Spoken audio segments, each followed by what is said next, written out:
Welcome to the Horizons Forum. My name is Francisco Bushtin, and I'm the Vice President of Grants, Programs, and Communications at Horizons Foundation. We are thrilled to have you join us today for this special East Bay Town Hall event, which is part of Horizons Forum series. Horizons Forum is a program designed to connect the public with experts for insightful discussions on the issues that matter most to the LGBTQ community. Today's town hall offers an invaluable opportunity to hear from local nonprofit leaders, learn about the services available in your area, and explore ways we can all contribute through volunteerism and donations to support our community.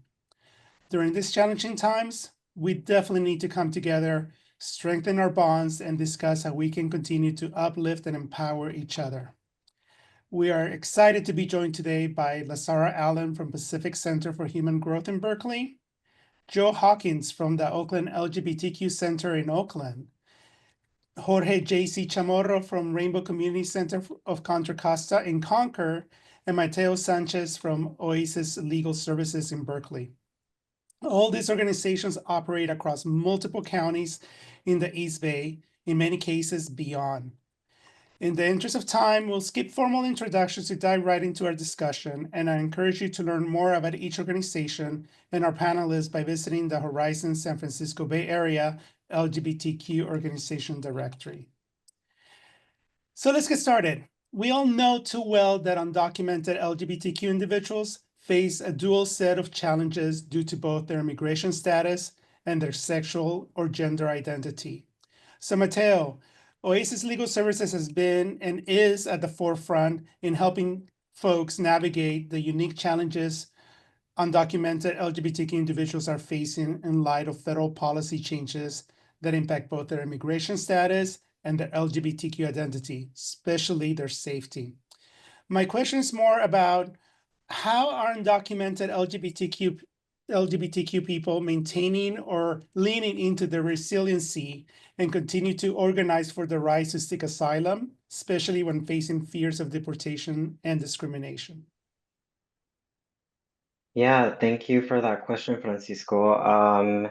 So being undocumented in a new country, often not knowing the language, not having community, is an incredibly difficult thing to do already.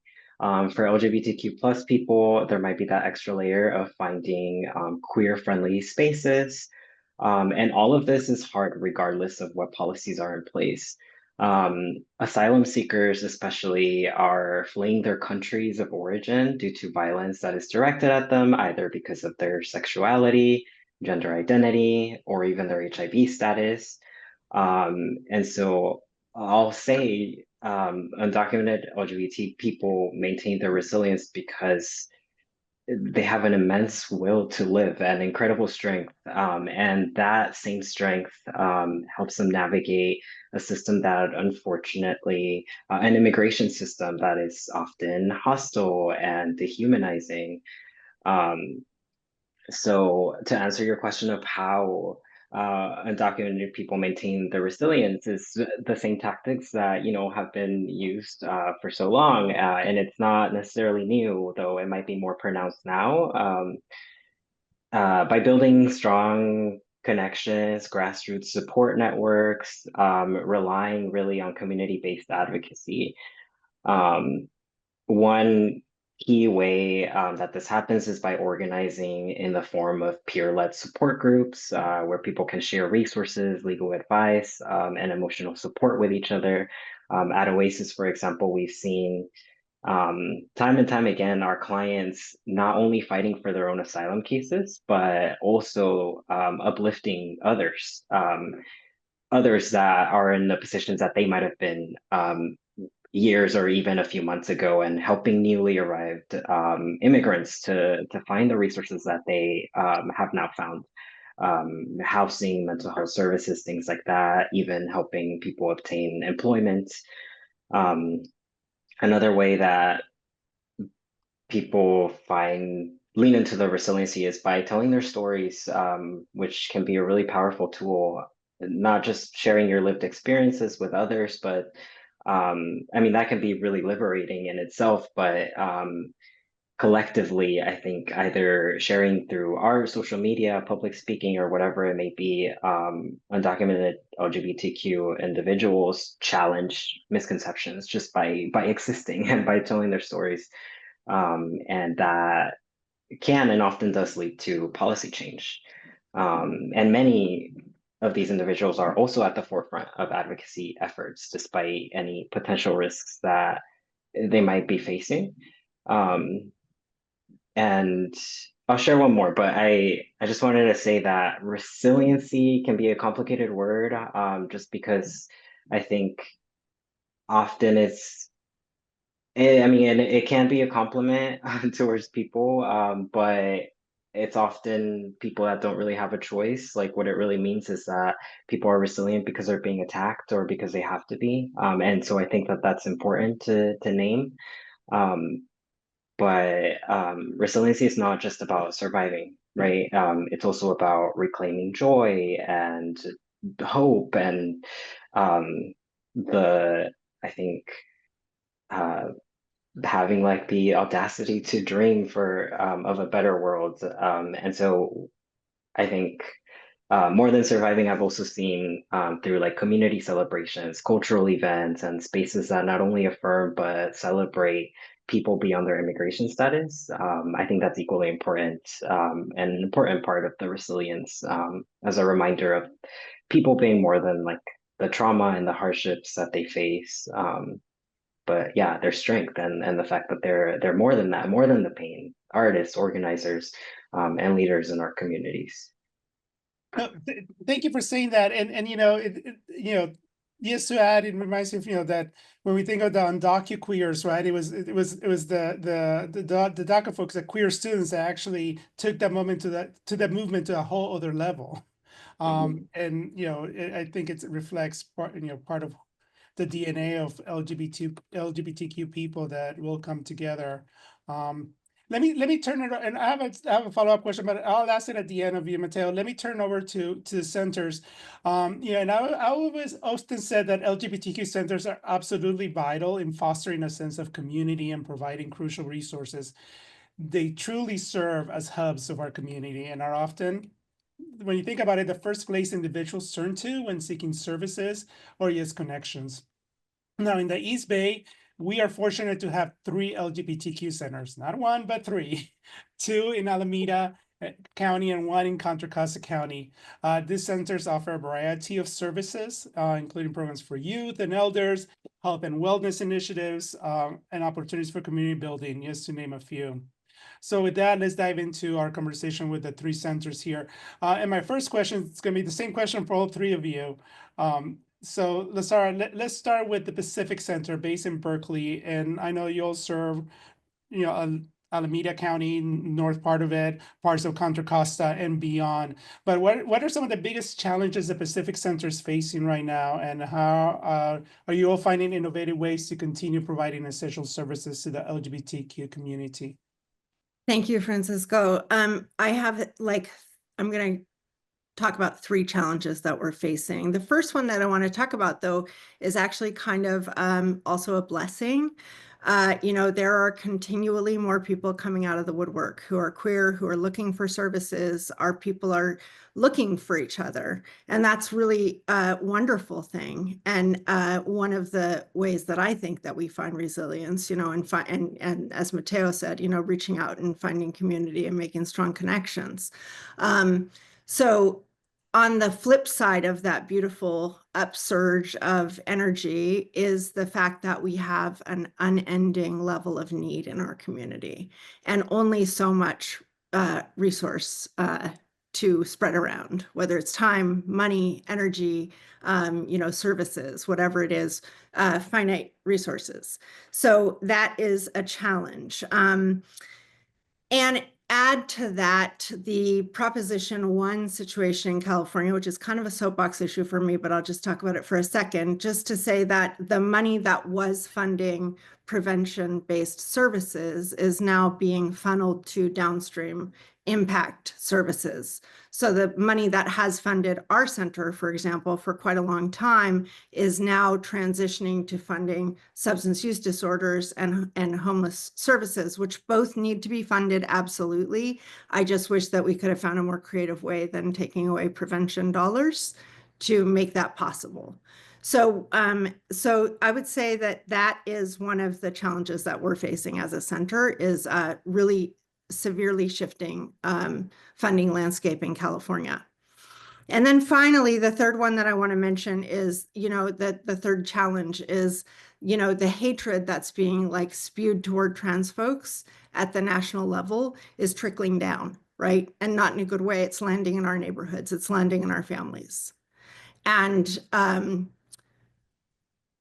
trans folks have, we've never had an easy time facing the struggles in front of us. We've always been ostracized. And as trans folks become sort of the brunt of the national sort of ambivalence of the moment, things get more and more challenging. And so, we're seeing that. We're seeing that in our communities. We're seeing that in the need for services.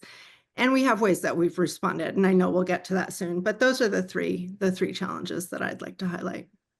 Great, thank you. And thank you for listing different parts of the community and also the fact that the Bay Area is not this LGBTQ panacea people think about, right? We're a very diverse area with a lot of different views and a lot of different folks.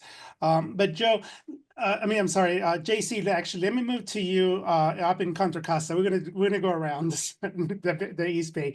And JC, the Rainbow Community Center serves all of Contra Costa County, which is pretty big, as well as parts of the bordering North Bay counties, parts of Alameda County. Can you speak to some of the biggest challenges you're facing right now and any innovative ways contributing to continue to providing critical services to the LGBTQ community? Yeah, definitely. I would say that one of the challenges that we're facing right now is balancing the increasing demand for services with limited resources. Rainbow has been in Contra Costa for this is our 30th anniversary. We're turning 30 in June. And the reason why Rainbow was created is because we needed a space for people to come together, a space for affirming space it was at the time when affirming spaces were not there and the service was needed. So now after everything's going on right now politically, we see the demand. We have the increase of clients coming for looking for services. So right now with the limited resources that we have to kind of be smart on how we are expanding our partnerships. We're collaborating with different agencies. We need to diversify our funding sources. We need to be able to play with the money so we know where to put it in the right place. Also, what some of the things that we're doing to get more connected with folks is we have increased our social media presence because we know that that's a good way to attract our clients, especially our young youth. Our youth is connected in social media, and that is the best way to connect with the youth. Also, we're strengthening our peer lead programs, so working with so we can have more services, more programs, more resources, more support groups where people can come to the center and feel welcome. So I think those are the challenges. Is just we're a small center, but we're trying to provide services to a large county, which Contra Costa is pretty big.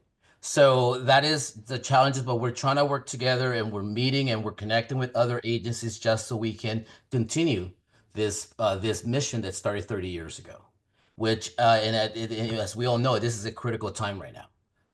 We've seen it, unfortunately, I hate to say this, but the day after the elections, we started seeing pouring calls, emails, people contacting us, seeking help, seeking clinical services. So we got to continue that mission and finding the ways to continue and get stronger. For example, Pride this year, since Rainbow is the only LGBT center in Contra Costa. So this is our 30th anniversary. So we want to make sure that our Pride celebration it's big for Contra Costa.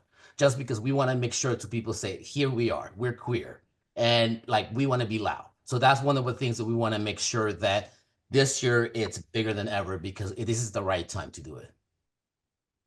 Great. Thank you for that. Lazara, do you want to get in there real fast? Yeah, I had misunderstood. I thought we were doing it as two different sections of what we're addressing, the sort of the answers to the solution, or the solutions to the complexities. Are we also answering that part right now? Yeah, I mean, you know, Okay, great. or we can do it on the follow-up. Okay. Yeah. Let me get Joe in here. We'll do it on the follow-up. Perfect. Okay.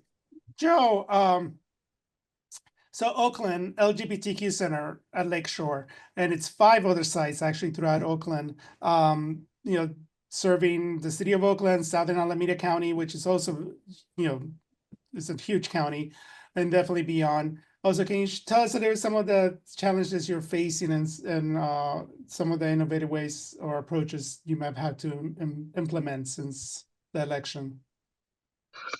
Well, I think since the beginning, we are the baby organization of the LGBTQ centers. We're just celebrating 8 years, but we've been very busy. I believe that our biggest challenges, they're basically the ongoing systemic and institutional racism, transphobia, and homophobia.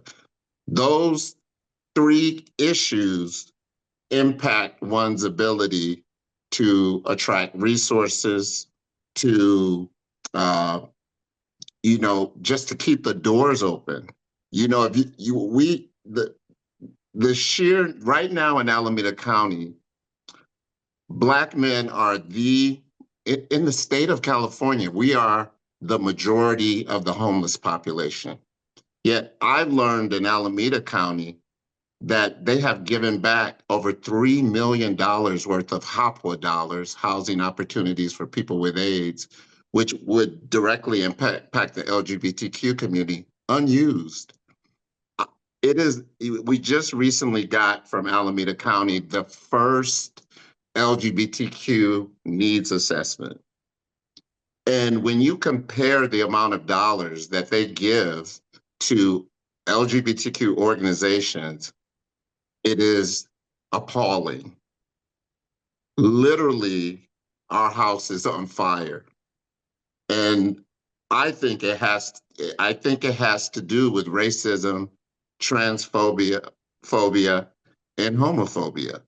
There is so much bias in our systems and so much racism that it is acting against our health, our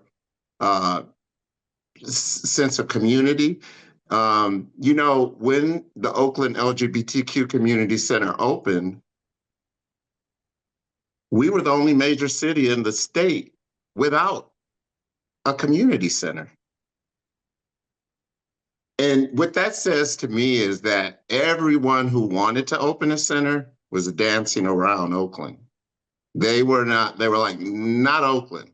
I'm the co-founder of Oakland Pride. And when we started Oakland Pride, do you know what Oakland Pride was called before Oakland Pride? It was called East Bay Pride. And Oakland has historically had a very large African-American population. And I think anti-Blackness, I see it as a Black person doing this work, as a founder of a center, as a chief fundraiser at the center. I see how we are treated compared to other orgs, especially white-led orgs. And so our challenges are systemic.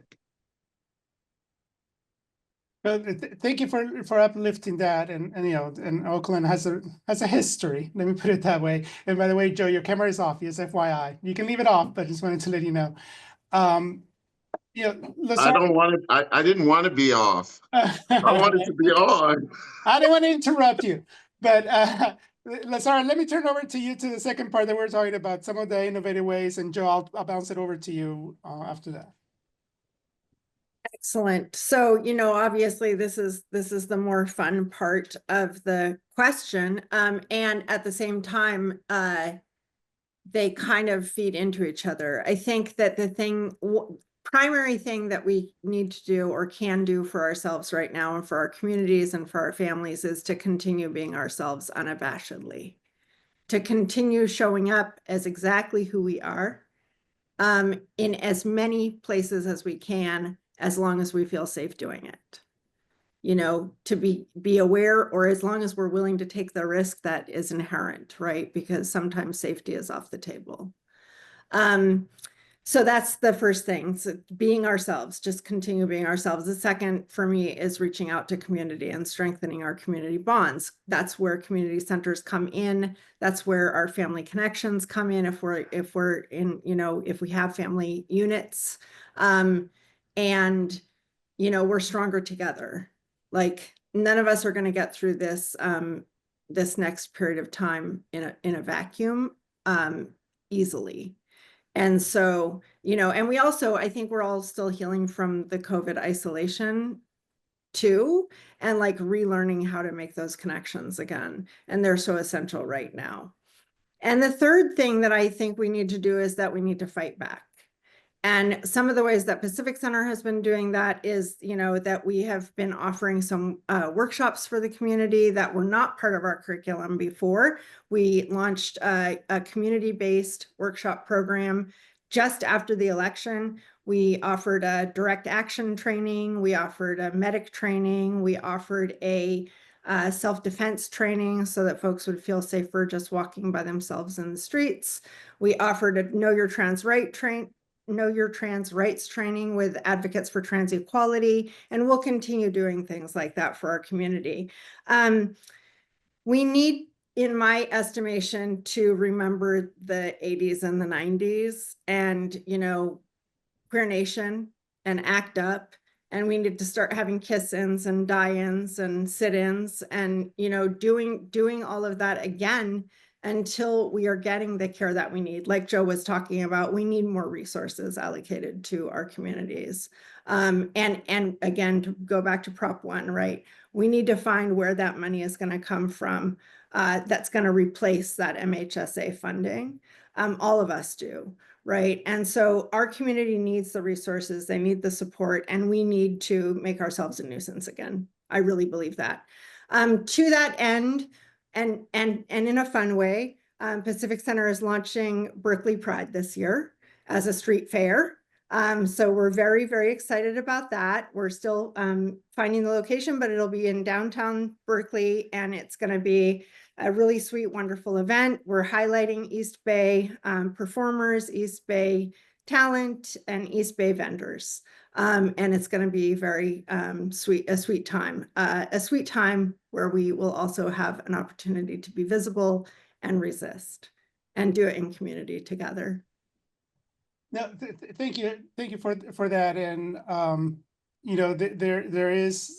there's already things happening, right? We've seen some of the ACT UP demonstrations happen in New York, and yeah, our community, it's a ripple effect.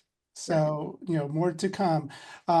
Joe, let me bounce it over back to you to Oakland, and then JC, I'll bring you into this conversation in terms of what do you see as some of the, given Oakland's rich history around activism and resistance and really sometimes driving the narrative, both Berkeley and Oakland, what can you say, what positive actions, just like Lazar was lifting, some things, can the LGBT community take at this time? Or, where's the role of the center in there, as you see it? I think we have been actively building community in a way that is not only symbolic. As I said, I'm a co-founder of Oakland Pride. I currently serve on the board. And we also recently created Oakland's first LGBTQ cultural district. This is pretty symbolic, but for those of us who have been in the East Bay for decades, we know that there was a time when Oakland had a much larger Black population, and it had a huge Black queer population. And that area where the center is located we know that it has the best mix of LGBTQ nonprofits, residents, and businesses all in one area. And it is important for that to be seen as a very activist move today to say, hey, to our politicians, we need a district that we feel represents us, and that you will also provide opportunities for people to start businesses, et cetera. Now, we've also expanded into East Oakland, and so we now have our Glen Burke East Clinic, because we have Glen Burke at Lakeshore, but now we have Glen Burke East, and we just opened our Trans Wellness Center. So I think that meeting the need, continuing to meet the needs of the most marginalized in our communities, that is activism. That is how you fight back. And being able to make sure that people can, there have been people talk, especially Black people online, talking about, child, I'm tired of fighting. I'm tired of marching. I'm tired. Let's make some stuff happen. And so I think that we need to ensure that we are making things happen. Are we just marching, or are we getting people jobs? Are we getting people the services they need? Right now, the federal government, I haven't watched the news because it's irritating, but Trump is now threatening to cut prevention services at the federal level for HIV. There's so much happening that is exhausting. And so I think that focusing locally and making sure that what's happening in our communities, and as Lasara, and I think JC said this as well, partnering with our sister organizations and making sure that we can somehow spread the resources to the best of our ability, so that when someone comes from Contra Costa and they're in Oakland, they can say, hey, go to the Oakland LGBTQ Center, and vice versa, or in Berkeley, or in San Jose. But just making sure that we have a strong network of centers that can do these warm handoffs. But we can't do the warm handoffs if we don't exist. So just really trying to uplift one another, support one another, share resources, and ensure that these are the most centers we've ever had in this area. So how do we help each other to stay around? No, definitely. JC, let me bring you into this conversation because I think Contra Costa is very unique, right? It has the blend of suburban, rural, urban communities, as well as very diverse history and very diverse demographics, like the whole East Bay has. Suburban LGBT communities also occupy the kind of like middle ground between urban and rural experience, navigating a mix of progressive and conservative environments. So can you speak a little bit as well as in terms of what, given such diverse geographical areas that you'll serve, what are some positive actions that folks can take and, in the Contra Costa County with the center, and to really bring that, foster the sense of collective sense and hope and empowerment? I mean, I would echo in a sense what Joe and Lazar has said. I mean, we need to strengthen our community connections, support spaces, LGBT spaces to uplift, advocate in activism. We need to engage in policy change. It's not just watch TV and do nothing. We also need to take part and fight. We need to show we're there. Mental and emotional wellness, like for example, our staff is something that we're making sure that our staff their mental health is taken care of, because at the end of the day, these people don't take off the queer jacket and hang it and put it back on. We're queer 24/7. So we have to be mentally there for our clients. So we got to also focus on our staff.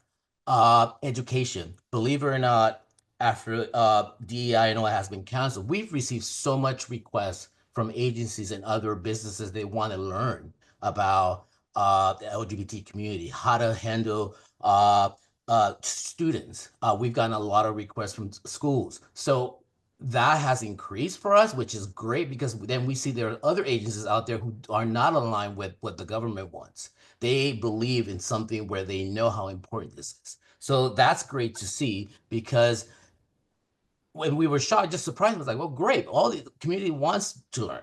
They don't want to be part of this policies that are being created with. They want to hide the queer community. They want to learn. They want to learn how to work with the community, how to speak to a youth, how to speak to parents who have queer kids. So that part right there is exciting for us, because we see that community, there are people in the community who wants to learn, who wants to make a difference. And I think it's just invest and engage, stay engaged. I think it's very important, especially with our allies. I mean, our allies are so important.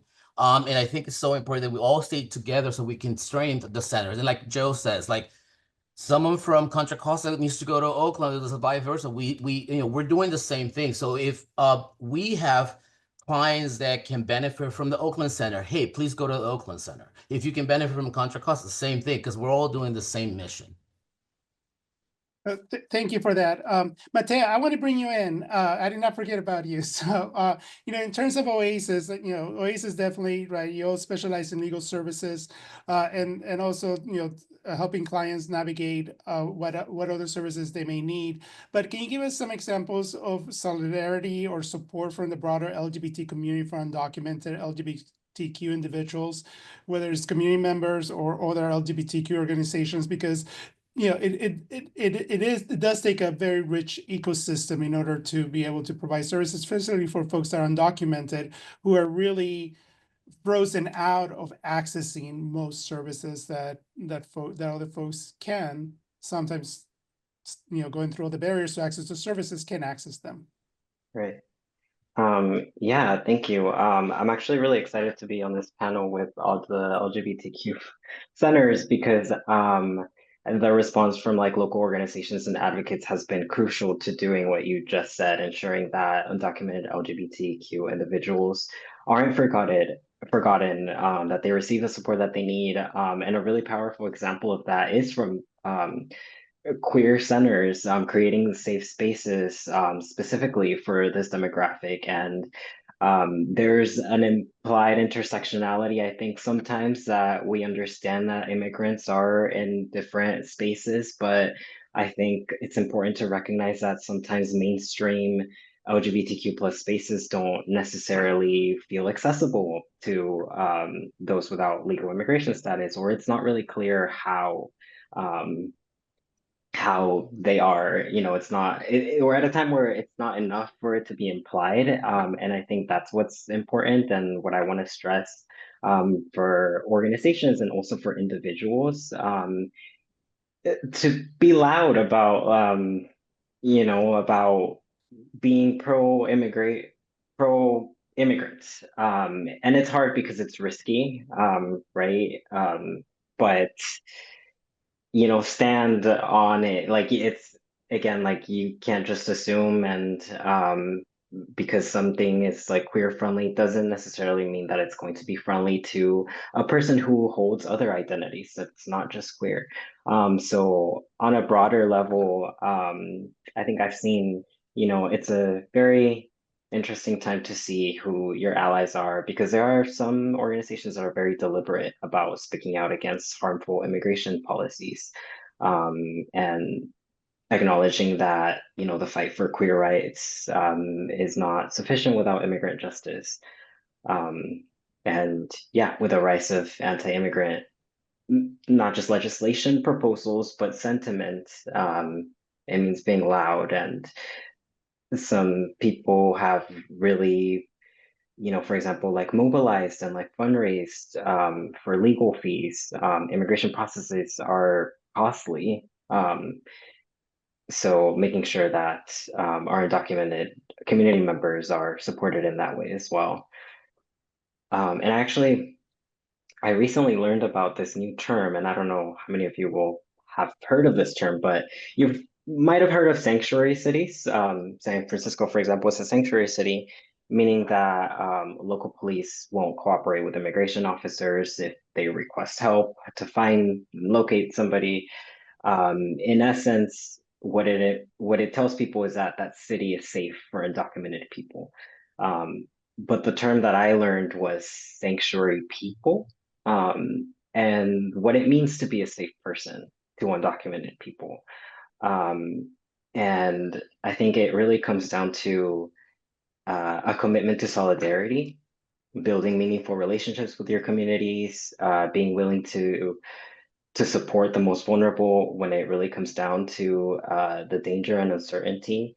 And personally, it makes me, reflect on what it takes to make somebody see you as a sanctuary person, because it goes beyond ideology, or what your beliefs might be. It really has to be reflected in your actions. So questions that I've been asking myself and that I encourage people to ask is how you can be a sanctuary person if that is what you want to be. How do you do that? And yeah, I think just that's like something that really stuck when I heard and learned about that term. It really stuck with me, and so I think that's really important. And we all have, some sort of like influence or power, whether it be like small in our communities or if you're a part of an organization, but how do you show up? And are you confronting, speaking up and making sure that that those who might not, whose voices are generally not centered, how are we centering them and how are we elevating them? So thank you for that. And thank you to Mateo, Lasara, Joe, and JC for such an engaging conversation. And I think one thing that echoes is the power of, of acting locally. In some of my activism work, I always say, think globally, but act locally. And then you're going to have those ripple effects that you just go throughout. As we transition to the Q&A portion of today's event, we want to thank you for your participation so far. Now, this is your opportunity to engage directly with our panelists and ask any questions you may have. To respect everyone's privacy, we will be stopping the recording at this time. But before we move forward, we also like to remind you about the Horizons LGBTQ Organization Directory. This comprehensive resource provides information on over 100 LGBTQ plus nonprofits and programs across the 9 counties of the San Francisco Bay Area. It's a valuable tool to help you connect with services, organizations, and initiatives that are making a difference in our community. We look forward to hearing your thoughts and having a meaningful discussion. Thank you again for being with us, and let's continue working together to support and empower our community.